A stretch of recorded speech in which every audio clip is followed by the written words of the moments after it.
Bem-vindos ao Intrigas e Fofocas, programa aqui do Capital Político, onde discutimos os principais fatos da semana e do cenário dentro do que a política tem de melhor, que são as intrigas e as fofocas, né? Temos aqui hoje nosso grande amigo João Rummel e o diretor de jornalismo da CNN aqui em Brasília, Daniel Rittner. Muito obrigado pela presença.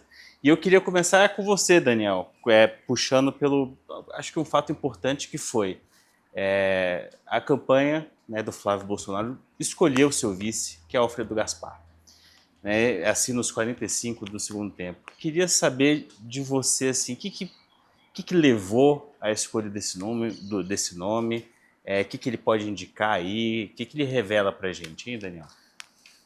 Nestor, obrigado pela oportunidade de vir aqui, obrigado ao João, que eu tenho imensa devoção e afeto, um mestre. Eu vejo que a escolha do Alfredo Gaspar é a marca de um isolamento, e a gente pode avaliar por que a gente tem um isolamento no final das contas. Não é só uma marca da campanha de Flávio Bolsonaro, o isolamento é produto, no final das contas, da dificuldade de se coligar com outros partidos que, como ensina o João há certo tempo, provém da autonomia que tem ganhado do Congresso, fruto, por sua vez, do crescimento das emendas parlamentares. Tem sido cada vez mais difícil para os partidos coligarem, optou-se por uma solução caseira, e dentro de uma solução caseira me parece uma escolha difícil também, porque a falta de uma liderança feminina, de uma liderança evangélica, de uma liderança que fale também com os mais moderados na candidatura da direita, do PL, e Alfredo Gaspar também não desponta com essas características. Não é um evangélico, não é obviamente uma mulher, não é uma pessoa que fale exatamente com os moderados, embora não seja da parte mais ideológica do PL. Alguém dirá, bom, ele acrescenta muito com o eleitorado do Nordeste. Tenho um pouco de dúvida em que medida ele acrescenta no Nordeste. Acrescenta muito com o histórico de segurança pública, que continua sendo a principal preocupação do eleitorado, em que pese o tema da corrupção tenha se destacado nos últimos meses, o tema do tensionamento entre as instituições e com o Supremo também tenha se destacado, segurança pública eu ainda percebo, pelas pesquisas de opinião, como a principal preocupação do eleitor, e ele tem a dizer sobre isso, o histórico dele em Alagoas indica. Também tem o mapa mental do escândalo do INSS e da participação do filho do presidente da República. O filho do presidente, que está no imaginário popular, em que pese sejam boatos de 20 anos atrás e já comprovadamente fake news do tipo o Lulinha é dono da JBS, é sócio do Daniel Dantas, tem uma Ferrari de ouro estacionada dentro de casa, isso não é verdade, mas está no imaginário popular. E está ainda na cabeça das pessoas o caso mal explicado dele com o Telemar Game Corp. E aí surge o envolvimento do Lulinha com o careca do INSS, com Roberta Luxinger, com influência no governo, e o Alfredo Gaspar, como relator da CPI do INSS, tem esse mapa mental de como explorar o tema corrupção. Então, tem ativos também a acrescentar, e tem pontos que ele deixa em aberto que são fragilidades na campanha do PL e do Flávio. Pois é, eu queria aproveitar e já colocar essa bola aqui para o João. A autonomia dos partidos, João. Eles não disseram não só para o Flávio, mas disseram não para o Lula também, né? Como é que a gente chegou nesse ponto? O que os partidos estão dizendo para a gente? E qual que é a mensagem dos políticos quando eles falam para o Flávio assim, não vamos com você agora, e para o Lula, também não vamos com você? Olha, eu vou colocar alguns pontos. O primeiro ponto que eu coloco é o seguinte: nas eleições de 2024, se a gente colocar transferência de voto, tá certo? Vamos colocar qual foi a transferência de voto do Lula e do Bolsonaro para a eleição proporcional. O PT foi o 7º partido em número e voto de vereador. O PL foi o 5º. Quer dizer, teve transferência do voto da marca Bolsonaro e do nome Lula para as eleições proporcionais? Não.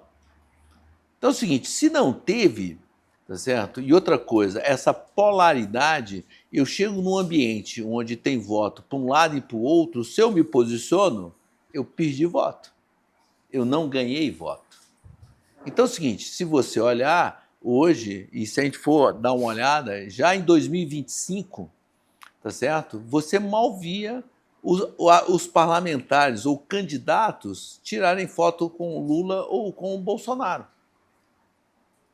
Então, quer dizer, hoje a base dos partidos, tá certo? Pode ter até a preferência de um grupo para cá, outro para lá, mas no grosso eu já não quero esse vínculo, dessa polaridade, porque para mim, lá na ponta que preciso de cada um dos votos, tá certo? Fica ruim para me impedir. Então, essa eleição é uma eleição complicada, porque quem vai bater de porta em porta pedindo voto para um e para o outro? Vamos colocar que os dois partidos, vamos colocar que eles vão ter 20% dos votos de representação na Câmara dos Deputados. Quer dizer, os outros 60%, quem vai bater na porta sem pedir voto? Sem ocupar esse espaço. E isso leva nessa interferência. Ó, não quero me meter nisso. Essa polaridade é de vocês, eu tenho que defender do meu umbigo. Entendeu? Então, com isso, criou uma situação complicada dentro desse processo. E outra coisa que eu já ouvi também, principalmente dos coordenadores de campanha, falando o seguinte, ó, esse 50% de rejeição que tem um e outro, bloqueia na rede. Se eu colocar o meu nome com o nome dele, eu estou bloqueado. A minha propaganda não chega nem no outro, nem do outro lado. Então é o seguinte, pô, essa é uma campanha complicada e que refletiu nesse isolamento. E descasou uma eleição, da eleição proporcional da majoritária, na campanha. E que vai ser uma curiosidade. Esta é a primeira eleição que eu vejo em todos esses anos que eu participo, que tem esse descasamento e que não tem esta ligação direta. É curioso, né? Posso Não, fazer uma intervenção? A gente vê, a característica dessa eleição é a falta de coligação, né? Tirando a chapa liderada pelo Lula que se coligou com o PSB e outros partidos mais à esquerda, é uma campanha do vou sozinho. E agora, por que acontece isso? Eu acho que, assim, para mim está claro ali um ponto de inflexão que a gente precisou se dar conta do peso da autonomia do Congresso e das emendas parlamentares, para mim, é abril de 2025, quando Pedro Lucas, líder do União Brasil, é convidado para ser ministro das Comunicações. É uma pasta cobiçada, tem muito cargo, tem superintendência nos estados, tem toda uma cadeia ali estatal debaixo dela. E ele é convidado, aceita e depois fala assim, não, pera lá, pensando bem aqui, vale mais ser líder da bancada do partido do que assumir um ministério. Eu tenho mais recurso, inclusive, né? Mas recurso, ele tem 50 milhões de reais por ano, aproximadamente, um senador tem 80 milhões, que não precisa do presidente do Senado ou do Congresso ou da Câmara para executar, não precisa do presidente da República, não precisa do consentimento do ministro. Isso é um baita poder de fogo. Agora, acho que tem também a própria lei das coligações partidárias para um partido médio ali, para um MDB, até para o PSD, que tem candidatura própria, se você olha e fala assim, poxa, mas eu não quero me vincular no Estado ao Lula ou ao Bolsonaro. Claro que se um desses candidatos tivesse 60% dos votos, acho que a gente não estaria vendo essa situação. Mas não está, né? Não é o caso. E acho que tem também um ponto que em 2026 a gente já começa a migrar para a fase final ali das cláusulas de barreira, da escadinha ali de cláusula de barreira, 2030 termina, em que os partidos precisam fazer bancada. Né? Senão eles não vão sobreviver sem federação. E aí, você investir hoje em uma coligação ou ter mesmo um vice-presidente na chapa, custa dinheiro do fundo eleitoral. Poderia ir para os deputados, né, para eleger deputados. Quanto não custou para o PDT, nas últimas aventuras, ter bancado até o final a candidatura do Ciro Gomes? Quanto não custou a aventura, estou chamando assim, claro que não foi uma aventura, foi estratégico, mas a candidatura da Simone Tebet para o MDB, porque foi dinheiro que deixou de pingar para a campanha a deputado, para a campanha a senador em vários estados. Pois é, isso me remete... Aí eu não consigo pensar em outra coisa senão pós-eleições, porque esse poder todo para os partidos e para o Congresso deve incomodar bastante, né?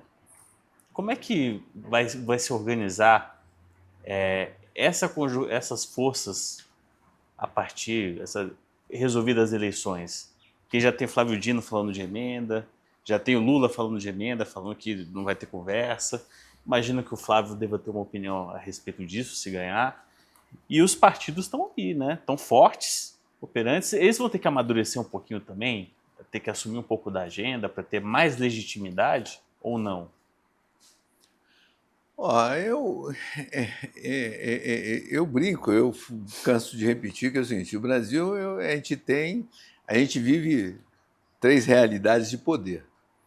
Que a gente tem o plebiscito, né, que falou que é o presidencialismo, mas não deu estrutura para o presidencialismo.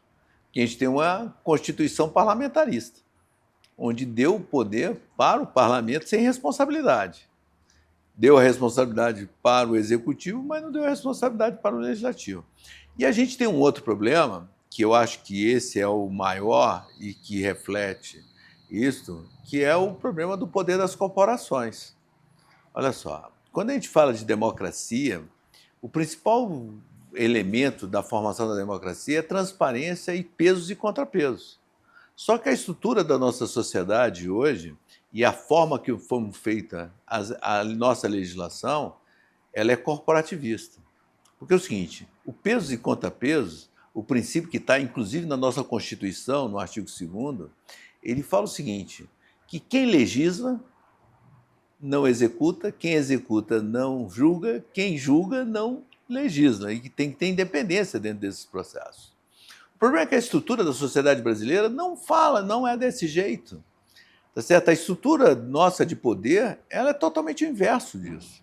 Vou colocar pelo judiciário. Quem regulamenta o judiciário? Tá certo? O CNJ. O CNJ. Quem fiscaliza? O GNJ. Quem julga? O CNJ. Olha só, a Receita Federal, o sistema bancário, o Conselho Monetário, o mercado de capitais, as agências, tá certo? As profissões, olha só, eu sou agrônomo, quem regulamenta a minha profissão? Tá certo? É o CREA, quem fiscaliza o CREA, quem julga o CREA. Tá certo? O Ministério da Agricultura na área de defesa é tudo corporativista. Tá certo? Tem uma corporação que se empoderou desse processo e que utiliza o Ministério Público e o Judiciário com uma forma de proteção que provoca o ativismo disso. E tem uma outra coisa, a maior parte da nossa legislação, e que virou uma cultura, que é um grande problema, qual é o problema? A nossa legislação é assim, essa lei trata disso conforme regulamentação. Quem regulamenta?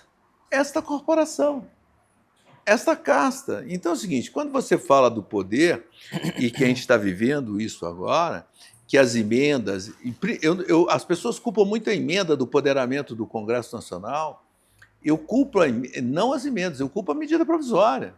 Olha só, há 10 anos atrás, tá certo? Todo mundo olhava a semana e olhava o seguinte, tem medida provisória travando a pauta? Tinha. Você tinha 1 ou 2 semanas durante o ano que não tinha pauta travada por medida provisória. Esse ano é o seguinte, porra, você conhece travamento de pauta? Não. Se não travou a pauta, quem faz a pauta? É o presidente da Câmara ou o presidente do Senado. Antigamente, quem fazia a pauta era o Executivo. Então, quer dizer, é uma inversão que as pessoas estão colocando. A culpa é das emendas. Não. A culpa hoje é das pautas. Quem faz a pauta? Não é mais o presidente da República. Ele tem uma interferência cultural ainda? Tem.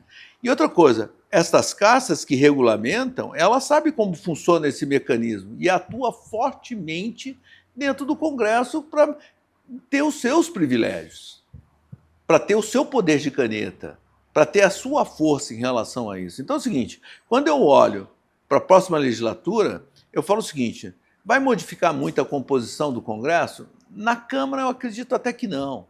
Tá certo? Ela não vai ter grandes modificações, um partido vai crescer um pouquinho, outro vai diminuir um pouquinho, a esquerda deve diminuir um pouco.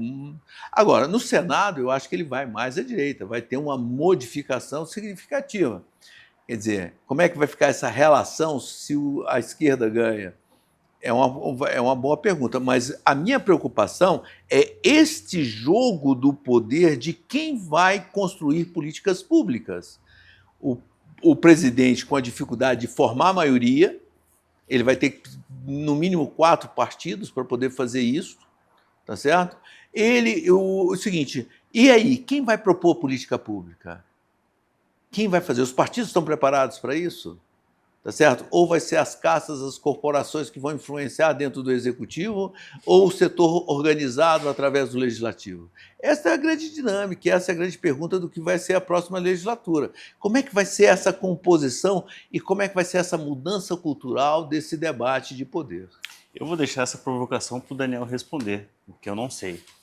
Bom, acho que o próximo ciclo de governo, independentemente de quem estiver no executivo e da composição da legislatura, o Congresso a gente mais ou menos que intui como vai ser. Concordo com o João, uma Câmara que não muda substancialmente e um Senado mais à direita.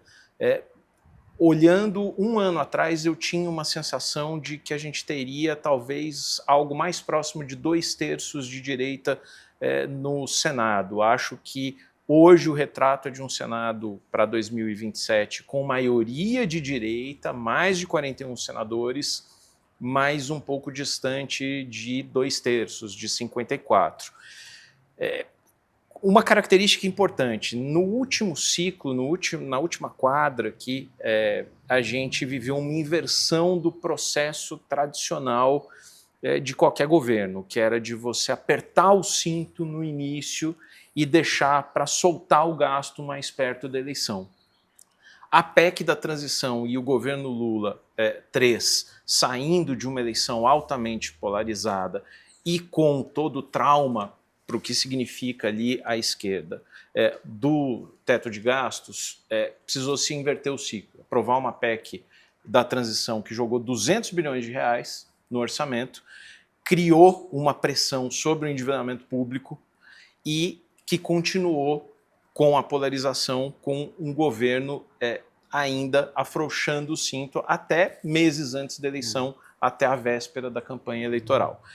Essa ordem vai precisar se inverter a partir de 2027, a gente vai voltar para um formato mais tradicional de aperto no início. Quanto vai se apertar? Possivelmente mais com o governo de direita, menos com o governo que encara o governo com papel desenvolvimentista. Outro ponto que eu acho que é absolutamente importante é ver qual vai ser o tamanho da direita no Senado, porque se a gente tiver um governo de direita também, um executivo de direita, é um Senado que vai com tudo para cima do Supremo. E aí significa um ciclo em que você vai ter 3 indicações, mais a vaga que era do Barroso e que hoje é do Messias, né? Era do Messias, né? E o Senado rejeitou, e mais algum possível impeachment. Então, para a direita é a possibilidade de você fazer pelo menos 4 ministros. E para o Lula também, caso reeleito. Um outro fator de tensão, encerro por aqui, já te devolvo, é o futuro das emendas parlamentares. Existe uma demonização das emendas, não entro no mérito, não faço juízo de valor, mas o que existe é uma construção narrativa aos poucos pelo ministro Flávio Dino do Supremo de que as emendas estão engessando completamente o executivo, o orçamento e caminhamos para uma possível declaração de inconstitucionalidade das emendas. Se isso acontecer, é um botão de hecatombe nuclear que está na mesa de Flávio Dino e na frente do Supremo Tribunal Federal, porque é capaz de criar ou agravar, melhor dizendo, uma crise institucional, Supremo, Congresso, com o Executivo olhando ali de camarote e torcendo para o circo pegar fogo. Pois é, o Congresso pode se antecipar nisso aí, João? Eu acho que pode. Eu concordo com a sua análise. A única coisa que eu acho que é o seguinte, cutucar o leão com a vara curta nem sempre é uma boa opção. Tá certo? Você colocou 2 pontos que são importantes. Tá certo? O legislativo ele tem o poder de impeachment o judiciário. Até hoje ele não foi cutucado fortemente para tomar uma decisão. Nesse governo, nós já tivemos uma situação bastante complicada, que foi pela primeira vez negar um nome ao ministro do Supremo. Quer dizer, isso já é um ato cultural. Olha só, eu aprendi o meu poder de negar. Eu aprendi o meu poder, é meu poder. Então é o seguinte, isto é um fato que, como é que vai ser esse aprendizado dentro de um novo Congresso, de um novo Senado? Tá certo? Onde as pessoas estão vindo empoderadas. Então é o seguinte, eu acho que isto o Supremo tem que tomar um pouquinho de cuidado, porque é o seguinte, eu posso votar, mas ele não pode esquecer que é o seguinte, acatou um pedido de impeachment, ele perde o poder da caneta e do voto. Então, aquele poder de eu vou tornar Porque são duas potências nucleares, né? Outra revida. a outra revida. Então, Cada um com o botão vermelho, né? E outra coisa, posso falar o seguinte, o Congresso tem um poder de se fortalecer, mesmo que acabe com as emendas, mas ele pode fazer o orçamento impositivo. E volta, quem determina o votamento impositivo? Ele, o Congresso. Eu posso fazer um PPA restrito, com muito meta. Já foi assim. O PPA antigamente tinha 300 programas e 3.000 metas. Hoje tem 60, 70 programas e 200 metas. Quer dizer, eu posso restringir o executivo onde ele vai aplicar o recurso, onde eu posso colocar isso. João, Nestor, o Congresso, o Senado está preparado para fazer um impeachment de ministro do Supremo? Qual é o dano disso? Porque assim, o Chile, ninguém pode dizer que o Chile não é uma democracia liberal. Bastão passou de um comunista, Boric, para um presidente de uma direita mais dura, Cast. Meses antes de Cast assumir, destituíram 3 ministros do Supremo, e ninguém, da Suprema Corte no Chile, e ninguém está dizendo que o Chile não é uma democracia liberal. Não, eu acho que é inédito até que aconteça, né? É impossível até que aconteça, né? A gente teve ineditismo já, né, na história política recente. Então, me parece que vai ser uma questão de primeira hora para acontecer no ano que vem, porque você vai ter uma pressão do Senado, você vai ter uma pressão da direita, ela pode ser uma direita vingativa e ressentida se perder, quer dizer, ressentida se perder e vingativa se ganhar. Mas a pressão vai existir, né? E vai ter, do outro lado, no meu ver, uma necessidade de defesa, né? Por parte do Supremo, que tem esses mecanismos de fazer doer, né? São ações policiais, são operações, e você, então, quer dizer, interessa. Eu acho que assim, vai ser mais complicado para quem estiver sentado na cadeira da presidência do Senado, da Câmara, do que para qualquer um outro personagem. Não sei se esses caras estão preparados para isso. Olha só, tem uma outra coisa que a gente precisa analisar, é o seguinte, o voto para a presidência do Senado e da Câmara são secretos. Tá certo? E o que ocorre dentro do bastidor hoje é uma revolta muito grande dos deputados com a posição do Supremo, de emendas, de ameaça, de coação.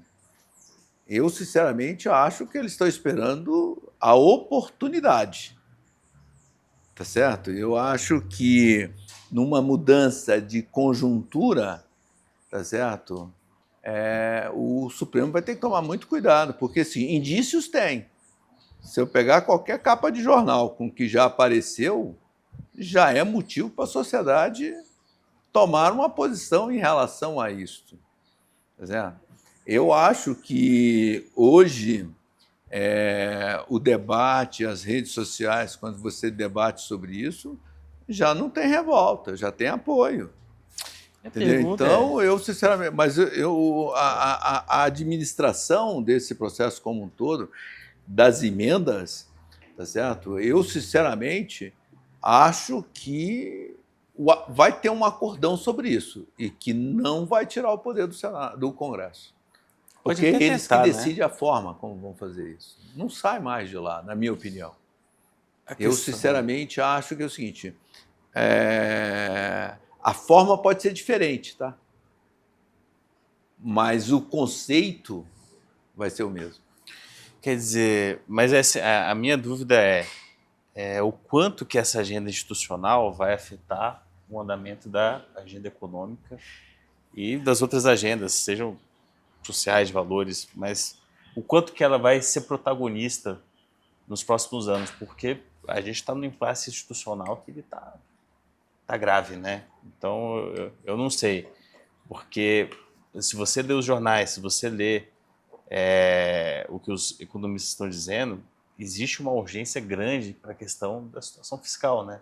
Que você vai precisar mexer ali no Congresso, mexer no Legislativo, nas leis, para você poder cuidar. Não sei como é que você está vendo isso, Daniel, dessa questão econômica. Olha, eu vejo que claramente a gente tem um pacto de mediocridade entre os poderes. Pacto de mediocridade, eu acho que é a expressão que definiria. Você tem um problema, e aí me parece que é um problema, o João certamente pode discordar, que é o peso das emendas parlamentares com 50, 60 bilhões dentro de um orçamento cada vez mais rígido, porque não sobra espaço para despesas livres, para despesas discricionárias. O Congresso também, que gosta de distribuir bondades, e a gente acabou de ver isso aqui com criação de piso salarial, com criação de aposentadoria especial. Um Supremo e um Judiciário, isso vai muito além do Supremo, que gosta de supersalários e de penduricalhos, e um governo que também adora fazer as suas bondades e dizer que bomba fiscal é só o que o Congresso faz. Agora, me parece que, da mesma forma que o João colocou ali, olha, o Congresso aprendeu a pedalar, né? O Senado descobriu o poder que tem ao rejeitar um ministro do Supremo. E aí, ao rejeitar um ministro do Supremo, também o governo se intimida em indicar o presidente do CAD, o diretor de agência reguladora, é uma espiral. Uhum. O Senado aprendeu o seu poder, aprendeu a pedalar. E quem aprende a pedalar nunca esquece. Pode deixar de pedalar momentaneamente, mas nunca esquece. O governo também aprendeu. O aprendizado deste último ciclo é que o governo, sem contar com maiorias na Câmara e no Senado, aprendeu a usar o Supremo e aprendeu a atuar em dobradinha. E o Supremo também já piscou.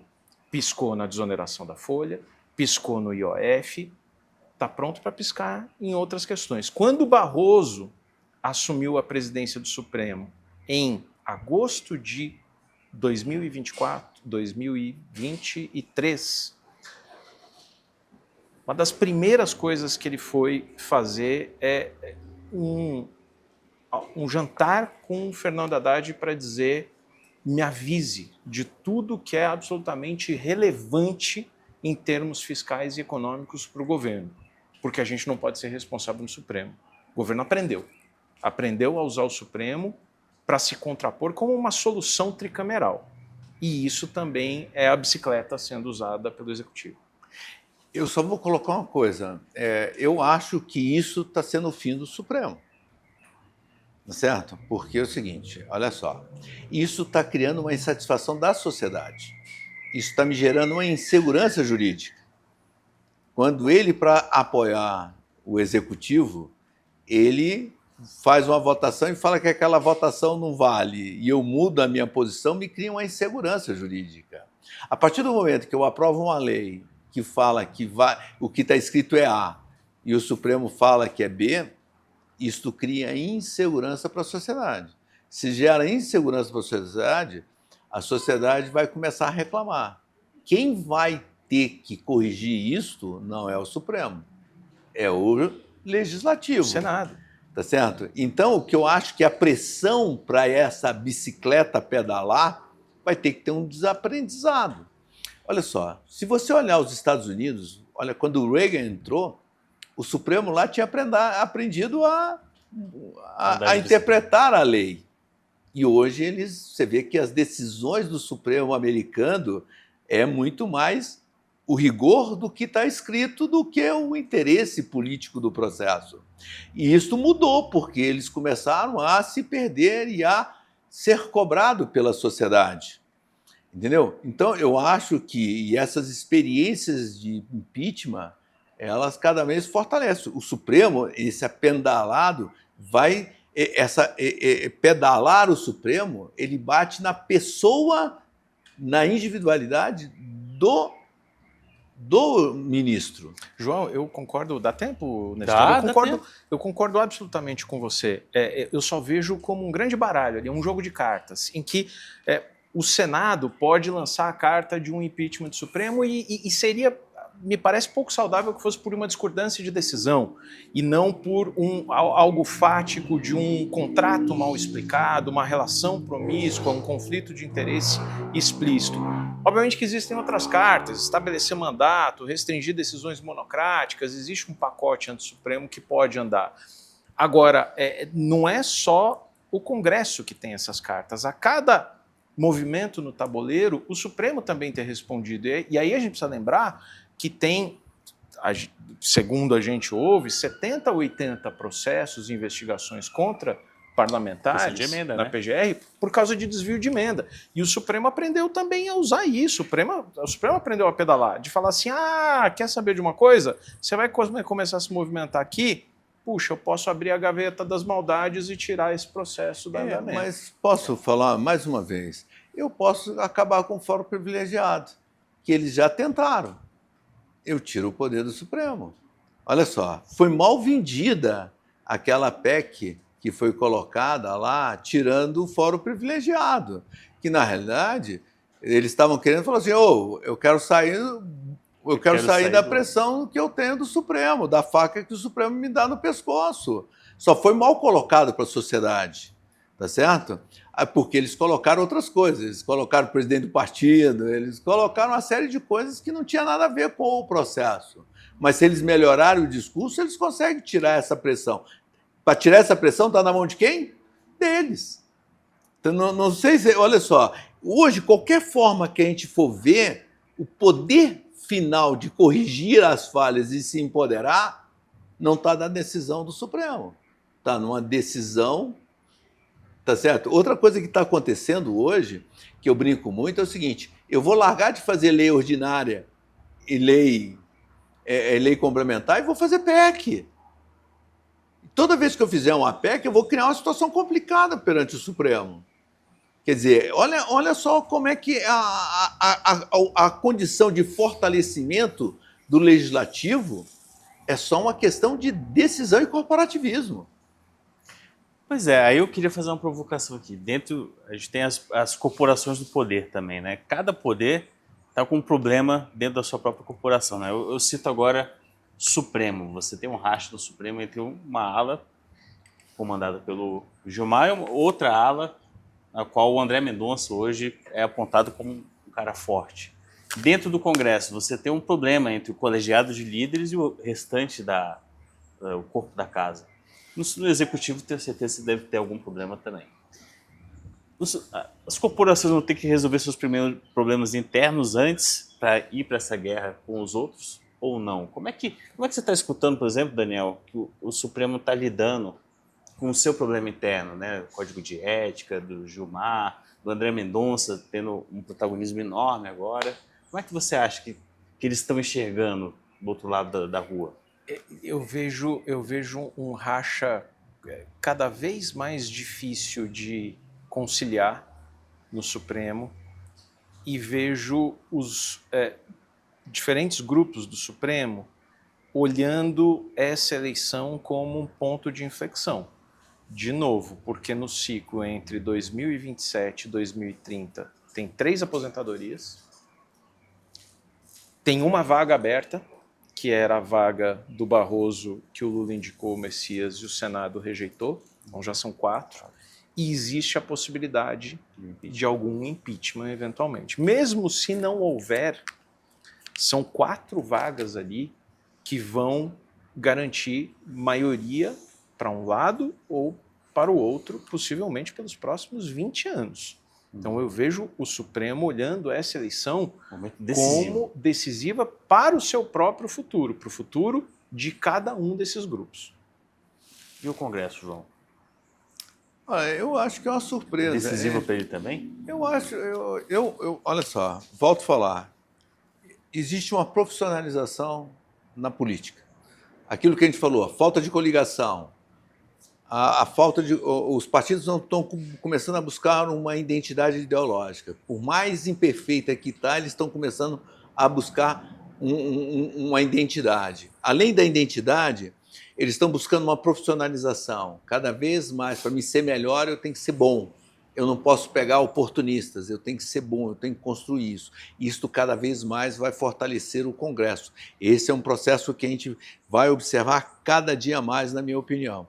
Então é o seguinte, eu sou um cara que aposto, eu aposto no legislativo, tá certo? Então, quando eu faço essa percepção, eu posso ter até tendencioso. E eu acho que as brigas internas dentro do Congresso ela vai acontecer muito. Porque, inclusive, eu acho que é o seguinte, eu vou só fazer uma análise para você. Se a gente for analisar os partidos políticos, se a gente analisar 12 anos atrás, teve uma grande revolução. Lembre quem eram os presidentes dos partidos há 12 anos atrás. E quem são agora. Quais eram os grupos? E quais são os grupos? E eu brinco muito que é o seguinte... Eu acho que existe muita instabilidade, até na liderança dos partidos. E que, após a eleição, eu acho que a gente pode ter também uma análise que isso possa mudar e que isso vai mudar essa relação de força entre os poderes. Pois é, muita gente falou, por exemplo, teve uma reclamação nessa legislatura agora passada, de que os líderes passaram a perder poder, de que as emendas individuais começaram a dar muito poder individual para os parlamentares, criou uma desavença ali. E aí eu faço um gancho que saiu um estudo do Instituto FHC, uma série de propostas de mudanças internas no Congresso para fortalecer ainda mais o Congresso. E entre elas seria uma formalização no regimento do colegiado de líderes, que é também um foco, é um grupo também, né?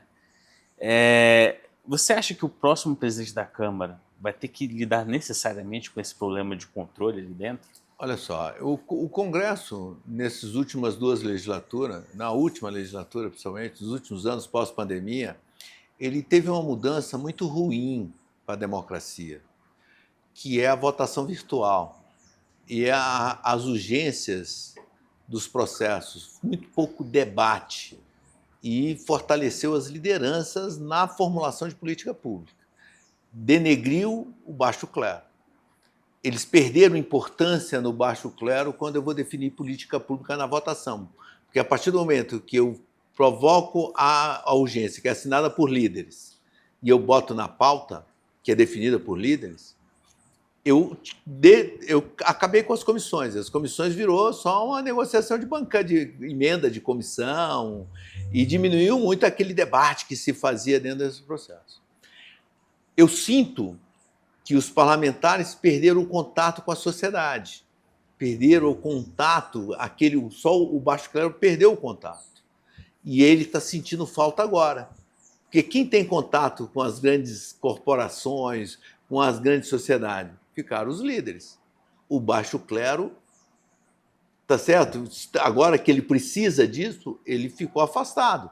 Ele perdeu uma relatoria numa comissão. E outra coisa, quando vai para o plenário, é sempre os amigos do rei, é sempre os amigos dos líderes. E isto, eu acho que nessa legislatura, dentro do Congresso, nessa briga de poder, ela vai ter um problema muito grande. Outra coisa que acontece, quando a gente fala na corporação, as emendas individuais fortaleceu ele, mas quando eu chego às eleições, quem determina o valor que eu vou receber para as eleições é o presidente do partido. Então eu fortaleci o presidente do partido. E que essas lideranças têm que se aproximar à liderança, à presidência do partido, para poder ter uma negociação, uma interlocução melhor dentro desse processo. Então é o seguinte, isso tudo vai ter que ser ajustado nessa legislatura. Os fios estão todos desencapados e abertos. E eles vão ter que ser ajustados e conectados melhor. O que vai ser e o que vai dar, eu sinceramente acredito que nos resultados. Eu só vou fazer um comentário aqui, só um pouquinho. Se você for olhar as nominatas, tá certo? Muita gente está falando assim, vai ter muito pouca renovação. As nominatas pode causar muita surpresa. Porque como eu não estou se puxador e vai ter uma concentração e não tem mais, todo mundo vai participar, da sobra, tá certo? A gente pode ter muita surpresa, tá certo? Dentro das nominatas, quem vai ficar, quem vai estar na composição dos partidos. Então, é o que eu falo assim, tudo isso vai ser surpresa e vai ter uma tendência de modificação de forças na corporação do Congresso e no funcionamento do Congresso. Eu, sinceramente, eu acho que essa legislatura ela vai ser muito interessante para ver qual vai ser o futuro de como o Congresso vai funcionar. E o que você colocou numa provocação, na minha opinião, é que é o seguinte, qual vai ser a participação naquilo que o Daniel colocou? Eu tenho um déficit, eu tenho que reduzir custos, senão vou ter muita inflação, eu vou chegar num ponto que eu não vou ter dinheiro nem para as emendas, nem do Executivo, nem do Legislativo, porque as despesas obrigatórias vão ser obrigadas a serem gastas só nas despesas obrigatórias, só em salário, em previdência, não vou ter dinheiro para mais nada. Então é o seguinte, vai ter que ter um ajuste. Quem vai conduzir esse ajuste é uma outra discussão, que vai ter que ter o ajuste. Então, em que momento? Vai ser logo no início? Vai ser mais na frente? Em que aspecto? Quem vai conduzir isso? O Executivo ou o Legislativo? Essa também é uma outra coisa que eu acho que está em aberto. Tá certo? Eu só costumo divergir um pouquinho em relação à imprescindibilidade do ajuste. Que ele é absolutamente necessário, isso é um dado da realidade. Se o governo, junto com o Congresso e o Judiciário, dentro do que eu chamei de pacto da mediocridade, estarão realmente dispostos a fazer isso, eu tenho dúvidas. E isso significa, então, que o Brasil vai dar um calote na dívida? Não. Eu acho que assim, o exemplo maior que a gente tem é a Argentina a partir dos anos 2000 e durante toda a década de 2010, em que, na ausência de um ajuste, o ajuste foi feito via inflação. E isso é um histórico conhecido dos anos 80 aqui no Brasil. Então, é óbvio que o ajuste é imprescindível, mas não significa que, se não for feito um ajuste, rumaremos para um calote ou um orçamento sem despesas livres, sem despesas discricionárias. O custo disso é mais inflação, mas aí também tem um peso que punir os mais pobres, um desarranjo brutal da economia. A questão é o que escolher. Encaramos o ajuste ou encaramos a inflação? Bom, e é com esse diagnóstico que vamos chegando ao fim do programa. Queria agradecer a audiência de todos, a participação do Daniel e do João, e até a próxima.